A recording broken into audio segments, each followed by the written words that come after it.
Scusi, Siete giornalisti? Sì, Sì. Via. non vuole raccontarci. Vabbè, abbiamo solo chiesto, Andate via.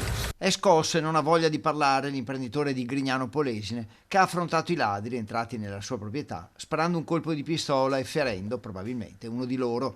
E il giorno dopo la comunità della frazione di Rovigo, 4.000 residenti, è con lui, manifestando comprensione e solidarietà. Sul posto è intervenuta la polizia per i rilievi, erano le 18:30 e ora è caccia all'uomo per individuare i 3 responsabili dell'irruzione. Ormai il nord-est è diventato come Milano, Torino, uguale. Se è spaventato, normale. Se c'è la famiglia dentro questa casa, sarebbe anche giusto. Invece se spara e li uccide, mettono in galera lui.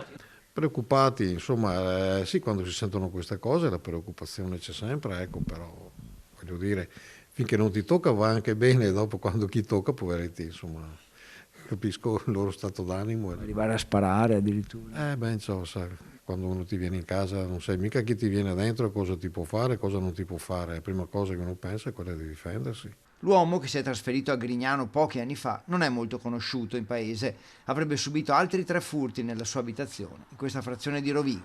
Non si sa mai come uno reagisce, l'adrenalina, la paura, la tensione, tante cose, lì è difficile capire e dare, cioè sparare è sempre estremo, però comunque va capita un attimo la situazione. Spero che l'abbia preso anche perché stanno rompendo un po', Tanto poi cosa succede? Niente.